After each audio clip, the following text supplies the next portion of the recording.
Good morning, everyone, and welcome to Mobile App Academy. This is our live building series where we show you how to build and configure your ServiceNow mobile apps on the Now platform. My name is David Ha, and I'm an outbound product manager here at ServiceNow, and I'll be your host for today's session. Also have Charity Katz on the Now Learning team who'll be helping you monitor Q&A. Um, and if you do happen to be joining us for the first time, welcome to the session.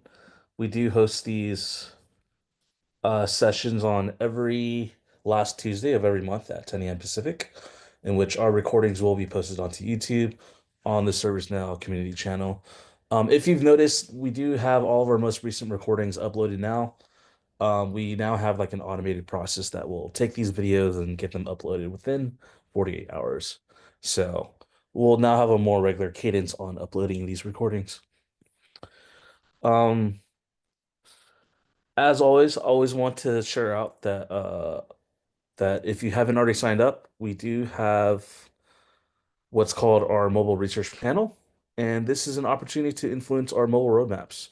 We are currently developing in Zurich, the Z release, but we're now looking at feedback for Australia release, which is our A release in 2020. I forget what the release date or year, but yeah, for Australia. Um, But through this quick survey, you'll have the opportunity to share your thoughts, opinions, and insight directly with our mobile research team. And if you'd like, we also offer the opportunity to dive deeper, to have one-on-one interviews, if that's something that you want to participate in. But if you just want to do a quick share on, any roadblocks, or if you have a strong opinion for new features or enhancements, this is the opportunity for you to have your voice heard. Um, so to sign up, all you have to do is scan this QR code, which will pop up a quick survey that shouldn't take you more than 1 to 2 minutes.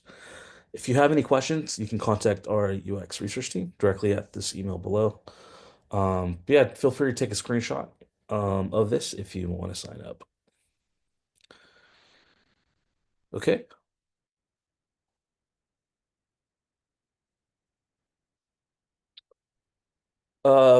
If you are new to mobile, just want to point out a few resources that we have available. We recommend that you check out some of our self-animate resources that you can find on our community site, such as our Essentials Training blog and mobile FAQs. For more hands-on training, we do have labs and now learning courses available. And of course, the playlist to all of our previous app academies, where you can find sessions like getting started with mobile app builder, how to build a custom mobile app, and so much more.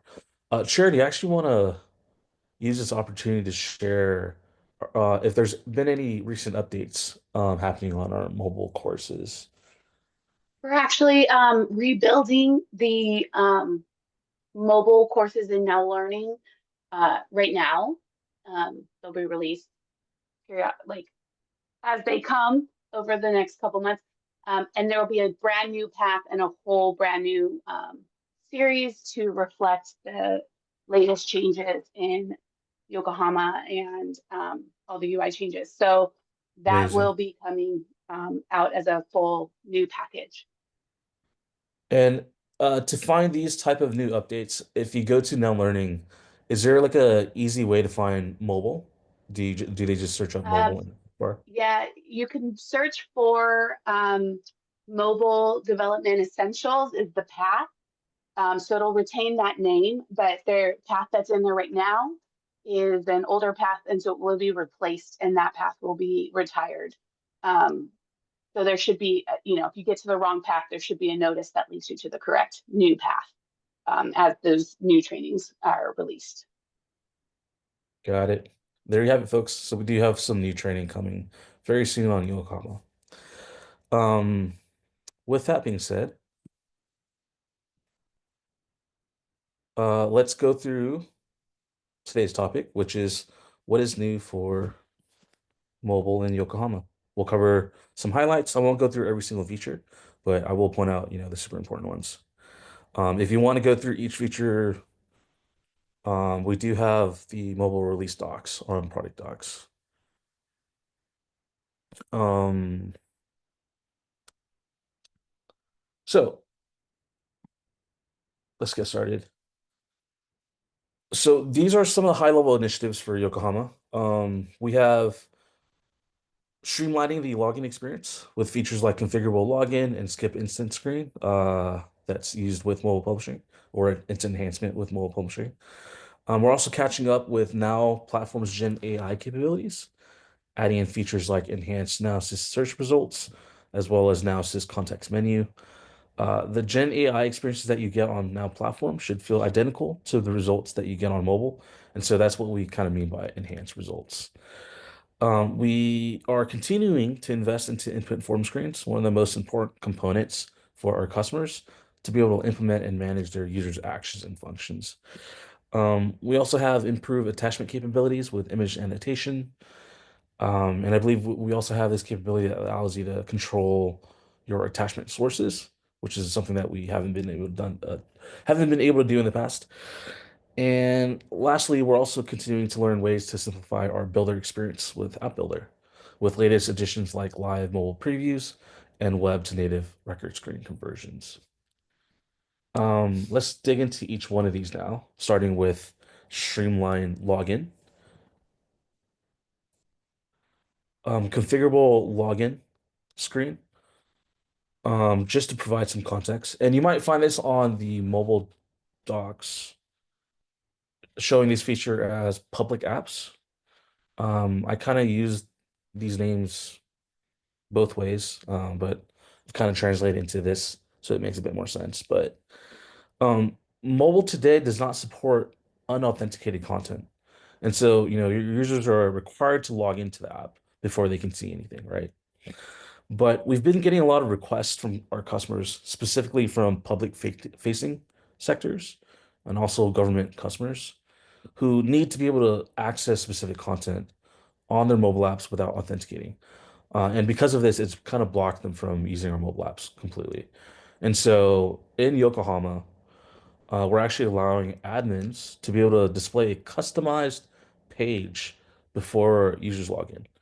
And just to give a quick example, a city or some sort of government, um, you know, city or something like that, they can add a button to open a ticket, which navigates the users to complete a record in the Now mobile app, and they'd be able to do that without logging in. Or they can create a completely custom web page that displays, like these screenshots, access to their KBs, maybe access to possibly catalog items and so forth. But you can also see that, there's a lot of flexibility and control on what you can display. So when it comes to showing my applications, you can see that, it's forcing the user to log in before they can view that. Um, and this feature is available for customers using a single instance and is supported in both mobile publishing and your public GA apps upon first login. So just a few mentions worth noting. Um, and then I will show a demo of this to give you a better idea what we mean by this. But moving on to single instance login with mobile publishing. Um, if you already have an enterprise mobile management service, such as Microsoft Intune, this might not be an issue for you since you already have this capability using app config. But for customers who don't have an EMM service and you only have one single instance that you use for mobile, then what you can do now is you can pre-configure that instance for your end users so that the instance selection screen is completely skipped and it will take them to their login screen instead. Um, oftentimes employees don't even realize that their companies use instances or even know what an instance is. And so this will improve the overall login experience for them. And you can see in the screenshot, this capability will immediately take you to your credential screen instead of your instance screen. One less step that your end users have to worry about when they're logging in. And this streamlined login experience is such an important feature for many of our customers that I have this pretty big demo that I want to show real quick. Um, and so I'll quickly play you through to show what I mean by this. Let's see, can I press play? Hi, Hannah Basana here, a mobile product manager, and I'm here to demo two different features of our GA and branded apps. One is the pre-populated instance URL, and another is a pre-login landing page, a public-facing web page. You can see some configuration here on the right-hand side I'll speak to in a second. The first feature is the pre-populated instance URL. This is supported by both GA apps and branded apps, but branded apps, which you'll see here in the upper right-hand corner, will have the instance URL baked into the app branding. So upon first download, end users will never have to type in an instance URL. It'll be saved into the app. The GA apps support this by storing initial instance information that the end user must type in on first download, and on second, third, fourth, any other time they open the app, it'll already be saved. So this is a branded app. It is going to work upon initial opening. So what we'll see is I'll open WinNow LLC, and immediately the login screen comes up. It doesn't ask me what instance, it doesn't ask me to type it in. It already knows because this instance was baked into the mobile branding.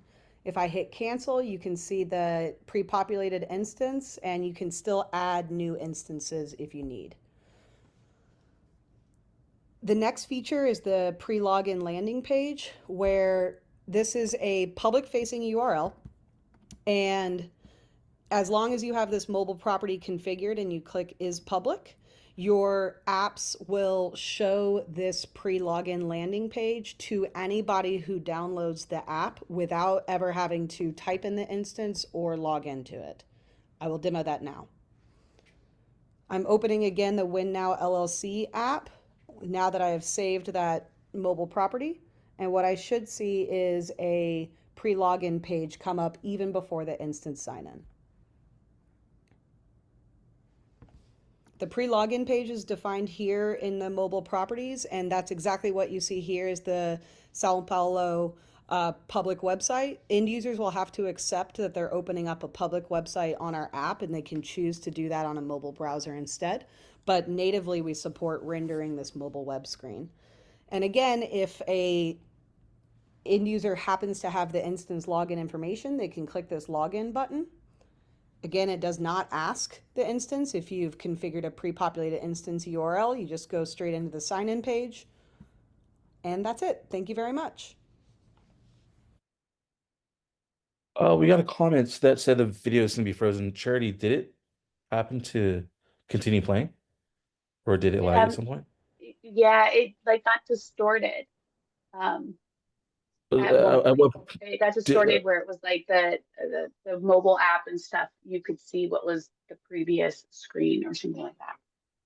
yikes. Okay, so you weren't able to watch the entire video. Yeah, we could hear hers. Okay. There's no lag in her, but Yikes. Okay. Darn. I don't want to play the video again, but what I'm gonna do is I'm gonna fix that part of the recording, and so when we do upload this, it'll give you a better reference to look at. But essentially, all this demo showed was we had a customizable landing page that was built on web, and you're able to access any content that's on that page without logging in. And so super powerful capability that you can now do starting in Yokohama. Okay. Hey, And actually, David, I'd like to oh, go add ahead. one additional comment on there that I don't think is obvious in the video. The when Hannah opened up the page, there was a pop-up that came up saying like this is an external web page and you have to accept that. That only happens if you point the pre-login page to an external URL. If you're using a URL from the instance in question, you will not get that pop-up. So I just wanted to call that out for clarity for folks who might be watching the video down the road. Appreciate that. Sweet. Let's actually take a quick second to answer questions. I know there's a few things coming in.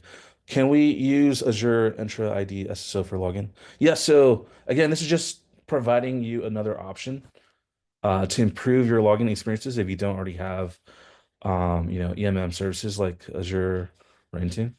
Whatever you're currently using it's totally possible. Um, Another question is we're currently testing Intune, but users don't have a seamless experience. I had to take 3 or 4 tries after getting the app installed to use MFA. Only one of our users were able to log in after 5. Any suggestions on improving the current login? So there's a lot of variables that I'm not familiar with unless you were to take us through your app. And so what I would recommend is to open up a ticket with support, and you can actually request for them to talk to one of our mobile security teams. They can open a ticket and they'll provide you with different options that you can explore, whether the current solution you have is the best possible route or maybe there's another. Kind of hard to say unless we were to have a conversation on that. Okay. Any other questions? Checking chat. Not seeing anything. Okay. So let's go ahead and continue. David, you do have a hand raised by Lon Landry. Oh yes. I think he was the same one asking about MFA. So I'll go ahead and unmute you, Juan. Allowed to talk. Okay, feel free to unmute and ask away. I'm sorry, I did not mean to raise my hand. That answered my question sufficiently. Perfect. Okay. All right. Moving on to Gen AI features. So we have now assist context menu. This is the capability that will allow you to write and refine text as you're writing them out. At the moment, this is currently only available for the task summarization skill with FSM. However, we did build this capability as a generic component, and so it can be extended to other text fields in the future. Ideally, this should be baked into any input that requires users to write out, long descriptions of text or summaries. But this feature it will allow you to write really quick summaries, clean up your notes, or even make your writing a bit more succinct as you use this feature. Something that came out most recently in the store, not the store, but recently in this quarter, enhanced now assist search results. This is a Gen AI feature that's baked into the mobile search experience. And with this enhanced capability, your search results will now show supporting attachments. Or it could be associated with the search results that's indicated by the attachment icon. And so when you're searching things up, you will either show the attachment as a result or it being associated to some sort of um, other result that has an icon next to it. And this also does support external search results. And it'll display branded logos to improve with it as well. So if you look at the screenshot, you'll see SharePoint shows up as an external search result. The logo appears next to it, so that'll quickly indicate to you that it's a record that lives outside of the ServiceNow database. Okay, so just a way to improve our Now Assist search results experience. Input form screen enhancements. This has been a huge investment in improving this experience. This actually came out to be 5 or 6 individual feature enhancements, but I've summarized it all into a single slide for you. Um, from new input designs to more intuitive task completion enhancements. Some of these include, the ability to add descriptive elements such as images or inputs. You can now do input actions. You can hide sections on your inputs, and you can now even save inputs so that your user doesn't have to complete everything before they move on. All of these were built to improve the overall mobile action user experience and hopefully help boost the overall user engagement and adoption of our apps. So that's the main thing to know. Um, we also have improved attachment capabilities. Um, Image annotation. This will now allow agents to edit and annotate images directly from our ServiceNow mobile apps.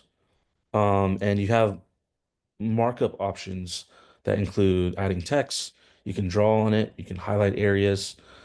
This is a feature that's supported for all attachment locations, including activity stream. It might appear in your functions. It might appear in your input form screens, as well as mobile app bridge as well as Cabrillo JavaScript uploads. Hmm. If you don't know what those are, you can ignore them, but just know that we do support it across attachments. So now you can take a picture of, from your activity stream. You can add text to it to provide more details. You can draw on it to point to specific areas, all done within the app itself. I think prior to this, you would have to go to your phone, do the editing on your images or whatever device that you use, or maybe even a third-party app, and then upload it to your attachment. And that was kind of a few too many steps for the agent. Builder enhancements. Moving on to the last initiative for Yokohama. Um, this is something that's been asked for since the initial release of mobile. Oftentimes, admins and developers have to test with multiple devices or even environments to ensure proper testing results. And many of our customers just didn't have the resources to invest into this. But now with live mobile previews, this will help you troubleshoot your mobile app builder configurations in real time. And you don't need a third-party emulator to do it because it lives right it lives inside the builder itself, side by side as you configure things. It will identify the UI element that you're working on, and then it'll display a live build in your configuration panel, as you can see in the screenshot on the right. And this will essentially just enable a much faster development cycle and eliminate the guesswork needed for troubleshooting your configurations. Um, ServiceNow web forms to mobile record screens. Converting web pages from platform or maybe even mobile classic to native was always a headache for many of our customers to work through. And oftentimes it leads to admins having to do work twice just to get their native apps to match the current working platform experience. And so with this capability, it should help streamline this experience a bit more and make mobile adoption a bit easier. So we've added this web to native mobile conversion capability in Mobile App Builder.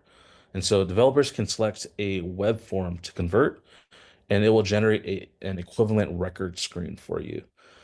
At the moment, we're supporting just record screen conversions, but in the future, I can see it supporting other screen types or maybe even components in the future.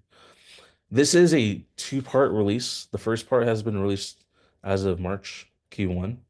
The second part of this will come out in May store release, and it's specifically for Gen AI customers. And what it'll do is all your web screens will automatically generate a native record screen for you without you having to manually select them.